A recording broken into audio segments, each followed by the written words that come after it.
So this deals heavily with legality. The justice card, this is about weighing out the pros and cons, okay? What is right morally, ethically, versus what is right like internally.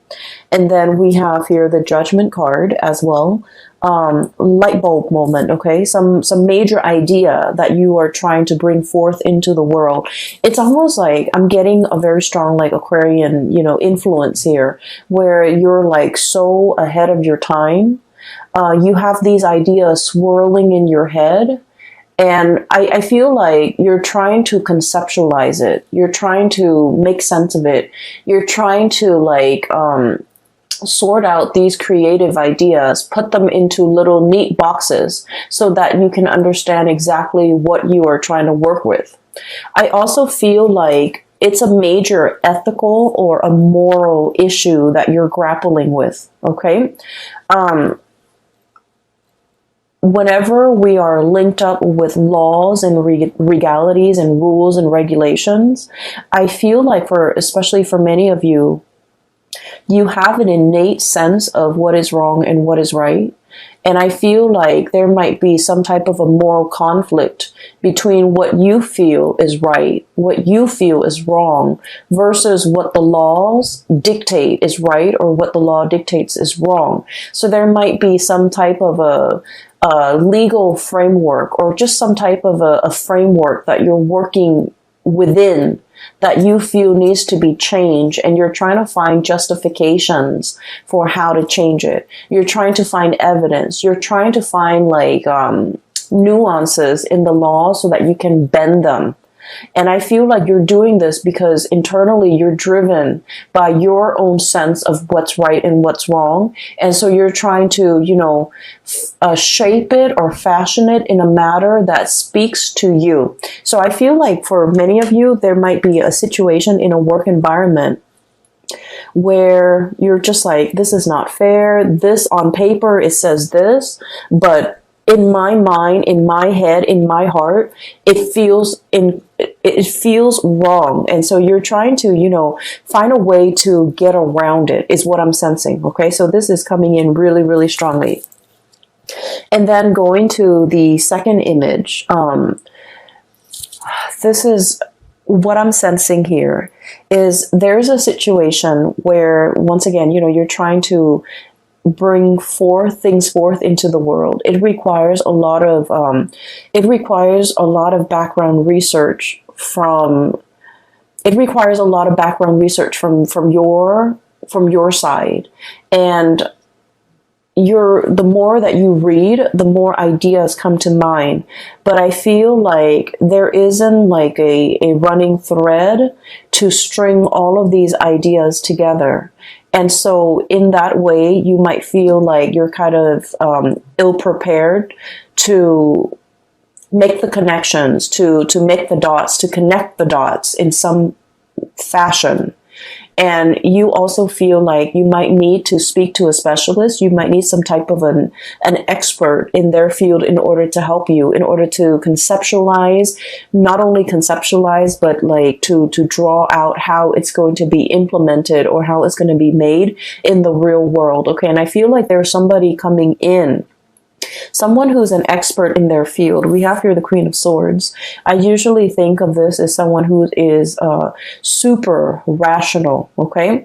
They work with rules, they work with laws, they work in the legal profession, and they are also, their mind is really, really fast when it comes to making connections, connecting the dots between one disparate idea and connecting it to another. So I feel like if you're kind of like fumbling around in the dark and you're just like, I need help, I really don't quite understand how to make sense of everything that's in front of me. The more research I do, the more I read up on something, the more confused I get, or the more ideas that come out of it. And I just feel scattered and I feel all over the place. I feel like you have an expert coming in that is going to be able to help you through this process, that's going to be able to make sense of it for you. For some of you, I do feel like, it's just like there are too many things, too many interests, too many hobbies, too many ideas you want to get off the ground, and you don't even know what to do first. So I do feel in a way that the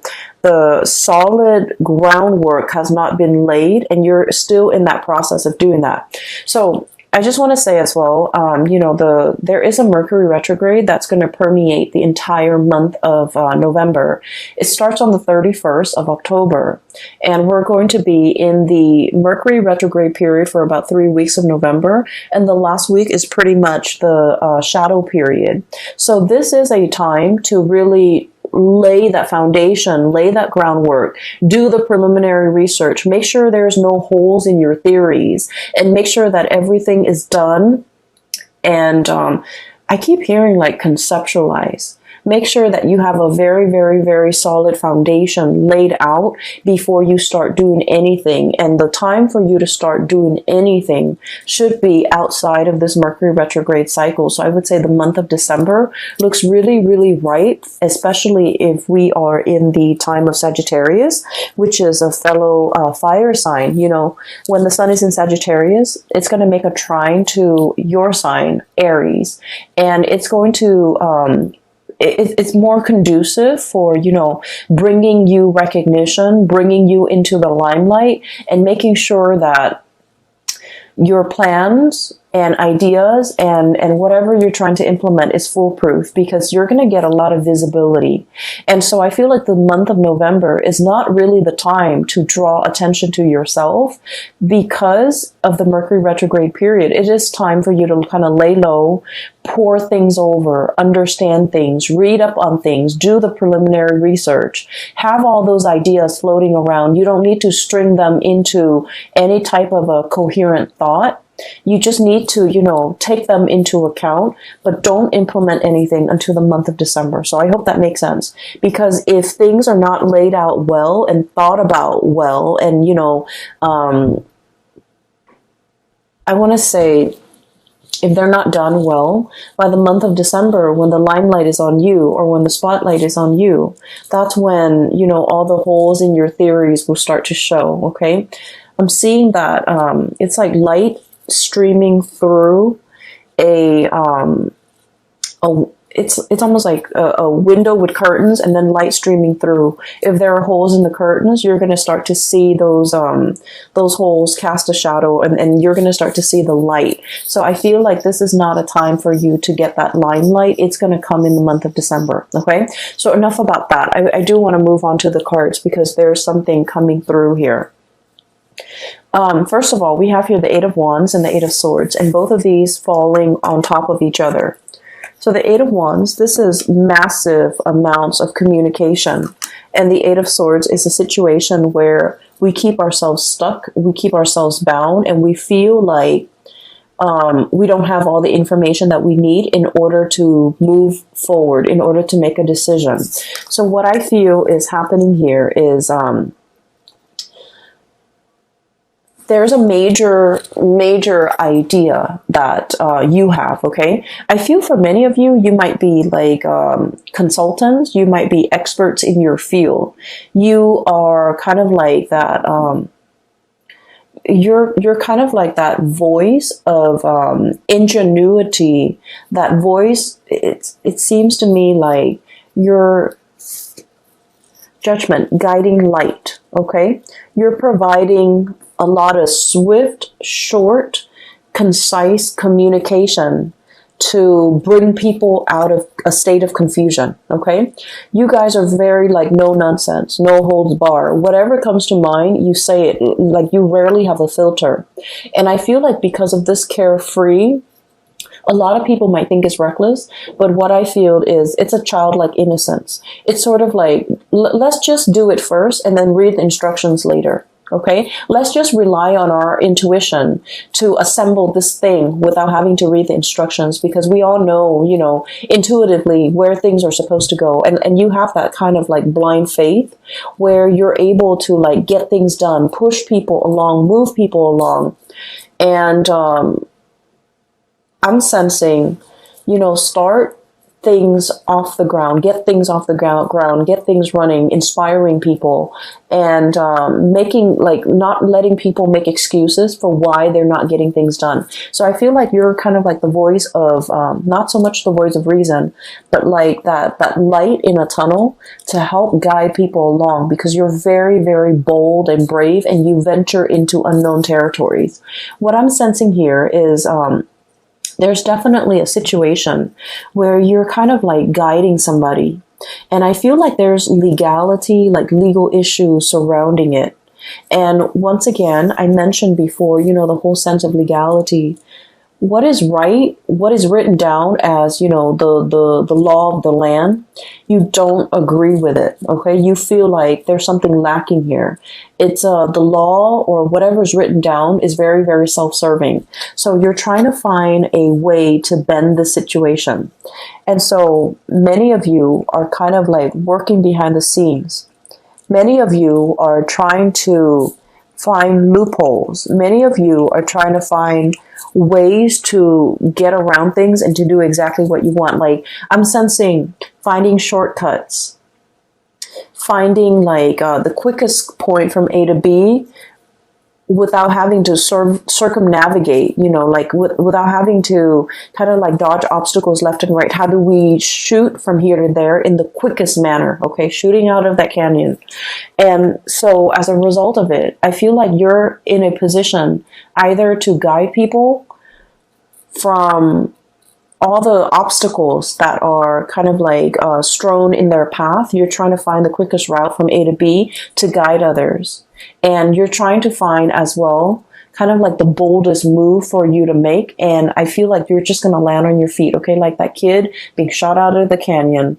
If you're in a position where you feel like, I don't really know, you feel shaken, or you feel like, I don't really know how to realistically implement this in the real world, I feel that it's going to really take off for you. So that state of confusion where you're not able to make a decision, there's going to be that light bulb moment that will allow you to know how to move forward, that will allow you to know how to move on. Okay, so I feel like the energy is very, very conducive for having some type of a major breakthrough. You're getting like spiritual advice. You're getting a lot of information to, if it's like a long-standing problem and you've been mulling it over for some time, and you felt like the more research you do, the more confused you are, it's going to hit you in a way where you're going to be able to find the simplest way to get from A to B, to solve your problems, to jump over your hurdles, to kind of blast through these obstacles in order to move on, okay?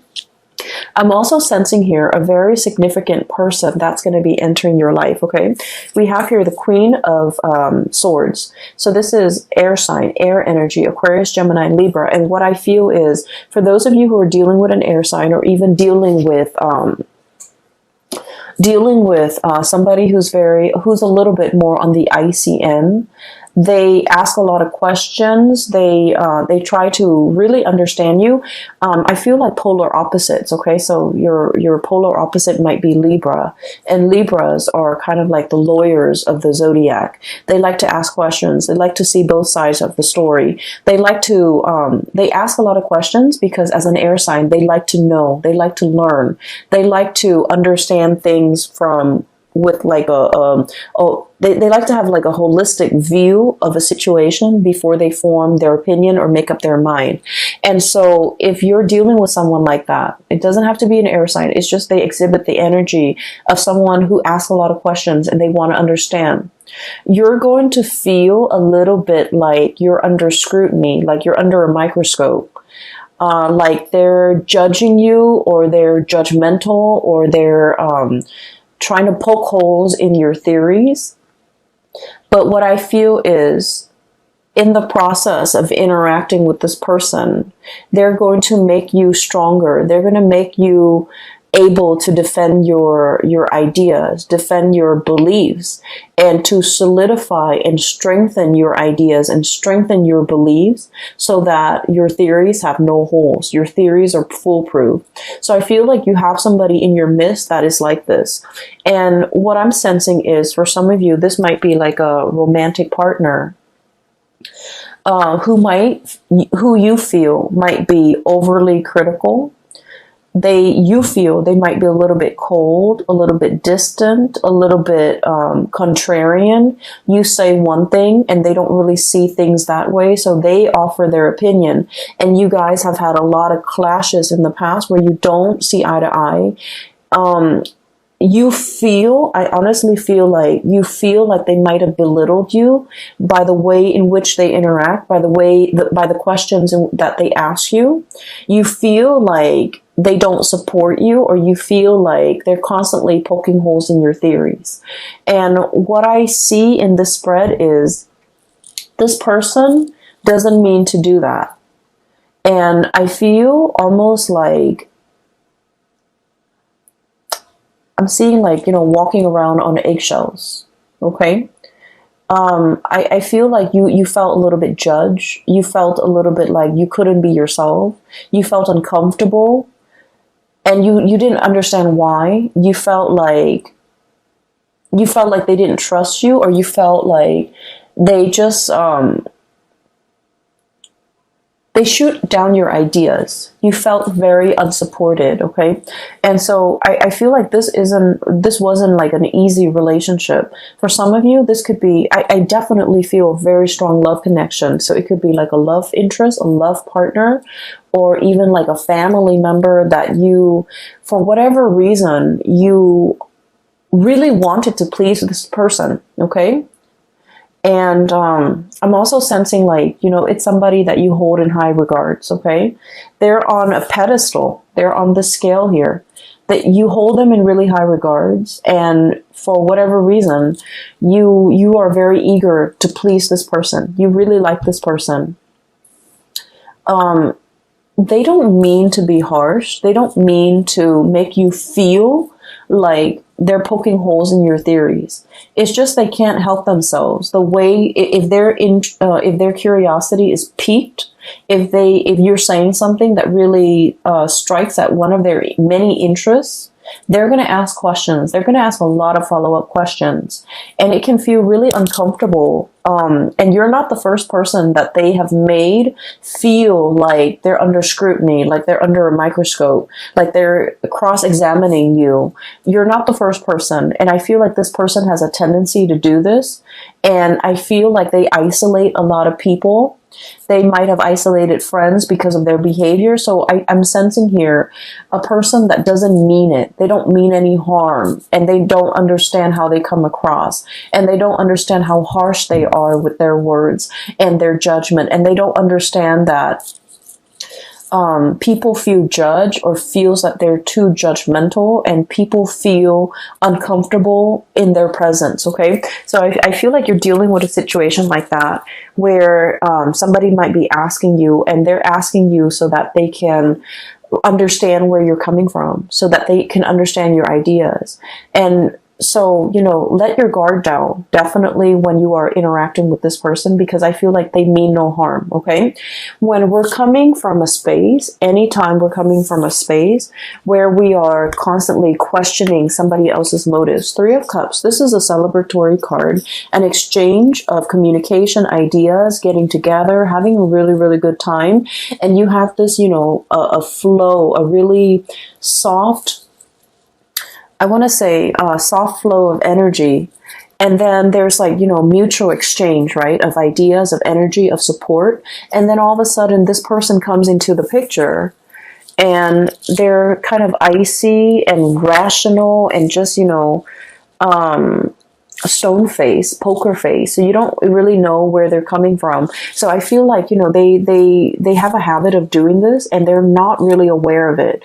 And so anytime that we have an interaction with another person, we just need to take everything at face value, because I feel like the minute somebody feels like, like a perceived slight, or you get a perception that someone is like negative or trying to shoot down your plans, the minute we get defensive in a social interaction, that's when we kind of imagine things or energies that are not there. So I feel like in this situation, it is best to let our walls down. If they ask questions, just answer their questions.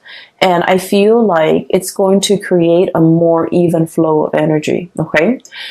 For some of you, you have somebody in your vicinity where there were like a lot of communication, like we have here, arrows of love, a lot of communication happening all at the same time, and things are great.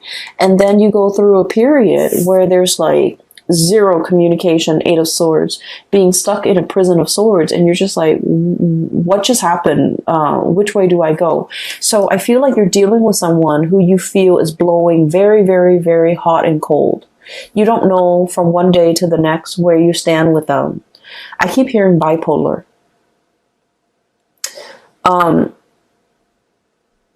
And I'm also hearing as well, somebody who's very stuck in their head, and they might have like a gazillion things or a gazillion ideas that they're working on. So they're jumping from the realm of the mind.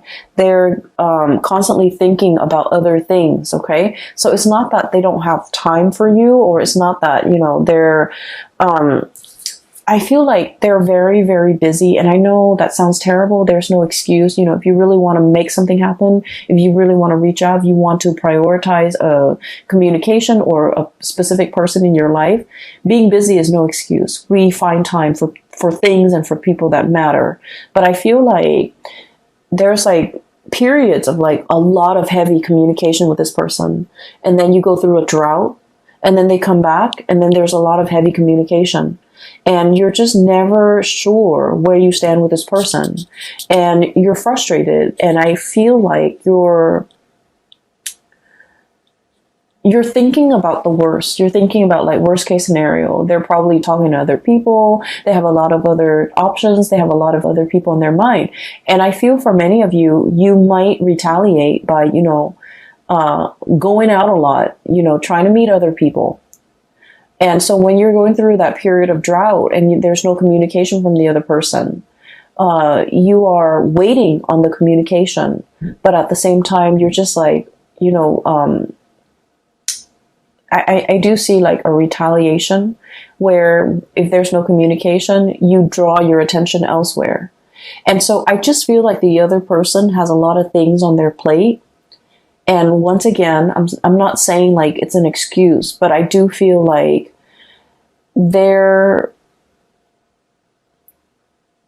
I'm sensing like you and the other person, the way in which you do things are very different. And so there's lack of understanding from your end to their end, where they're coming from, why they're like this. And then from their end to your end, there's lack of understanding why you need certain things. You might need a lot of communication. And I feel like they need a lot of downtime. Does that make sense? So I feel like that's, you're like polar opposites. And the way in which you need others, the way in which you express love, the way in which you express concern, and, the ways in which you show affection is very, very different. You might need that entangled, constant communication, a lot of validation. They need a lot of distance and alone time and downtime, okay?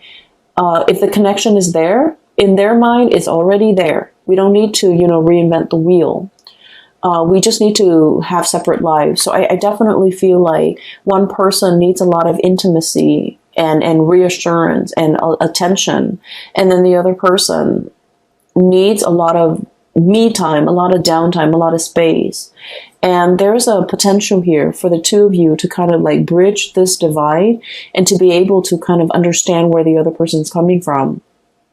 I don't see like a situation where there's like, from their end, I don't see that they're dating other people, running around with other people and things like that. I do feel like you might have thought that, but I don't see it from their end. But I do sense that they're wondering as well, the times in which you guys are not communicating. What are you up to? Are you out there dating other people with this Three of Cups? Like getting to know other people, trying to, forget them? And then we also have here the Nine of Cups, being comfortable and happy and satiated on your own, not needing them, and, you know, living your life.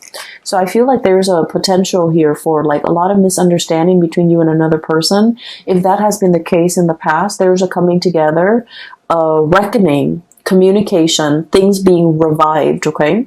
And then I also feel they're coming back in, wanting to communicate. Queen of Swords, Nine of Cups, wanting to communicate, wanting to, you know, understand where you're at. And the blue color is coming out very strongly here, which in the blue eyes and the blue color, I do feel like you want them to see. Okay, you want them to see that you're okay without them, that you're happy without them. But once again, I feel like this person means a lot to you and you want that validation from them.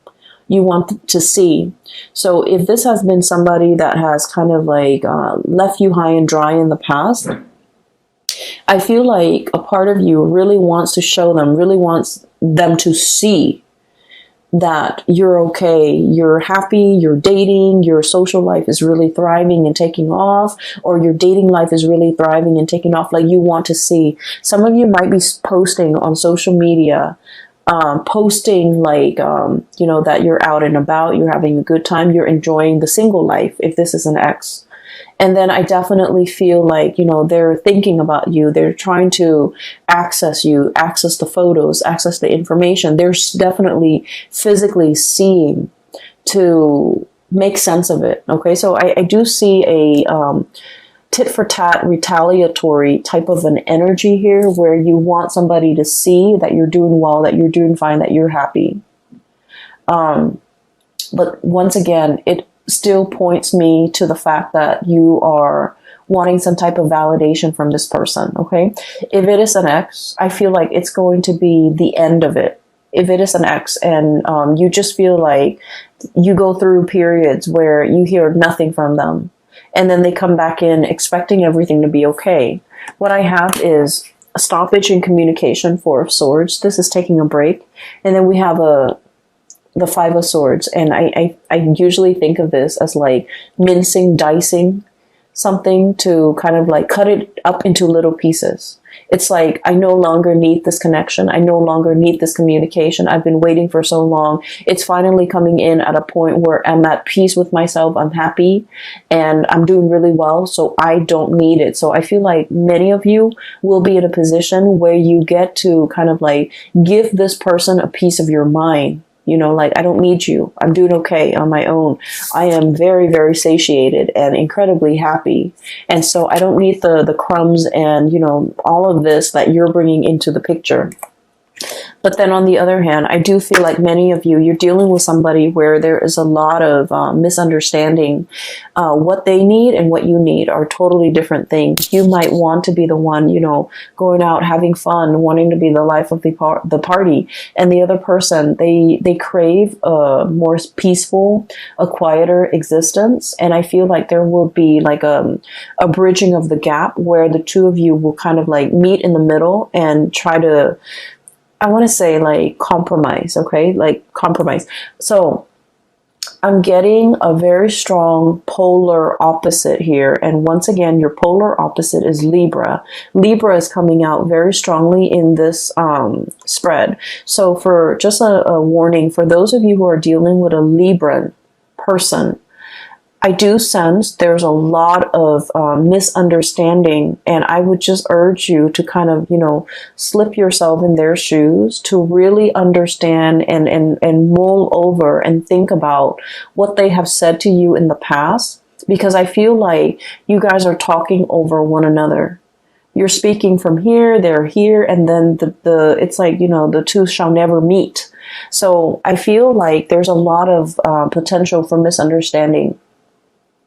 And so you kind of have to go back, cycle back into your, you know, memory Rolodex of all the conversations you've had, of all the things that they've told you, because I feel like they might have said a lot of things and you misinterpreted a different way. And likewise, you know, this energy flows both ways. You might have said things that they have completely misinterpreted. And so I feel like there's a definitely miscommunication that can be fixed, and the distance can be bridged between you and this person. Okay. In particular, if you're dealing with a Libra, because I feel like one person feels like the other person is withholding information or withholding affection, and so they find affection elsewhere. And that can be you or that can be them. But I feel the energy of one person wanting to retaliate because the other person, they feel the other person is withdrawing. And so they, find affection elsewhere, find attention elsewhere, seeks attention elsewhere. And then I also feel like when one person wants to be, wants to cuddle, wants to be intimate, the other person is like tired. And so your timing is really off. Your communication is really off between the two of you. And I feel like, that's a situation that can be easily fixed with just the right communication, with just, letting the barriers fall down and approaching one another with like an open mind. Okay. So I just feel like there are a lot of issues here that can be hashed out, that can be revisited for resolution, for reconciliation. Okay. I definitely feel reconciliation between you and a person that you feel might not have time for you. They might have had like very inconsistent communication. So I feel like that's coming in. But either way, I do feel there is a really strong love connection here where you are dealing with a polar opposite. And I do sense as well, there might have been a lot of difficulties in the past when it comes to resources, sharing resources. Resources might have been very scarce, but the two of you have finally kind of like bridged that gap. Two people are really, really doing well, and they're pulling together their resources. 7 of Pentacles here. Okay, waiting for that harvest. But this is like a long standing process, nurturing something, watching it grow over many, many months. Okay, over a long period of time, many years for some of you. So I feel like things are looking really good, especially if you have a partner and you both share resources and things have been hard in the past. There's going to be a major, major uplift, escalation, and resolution when it comes to financial resources.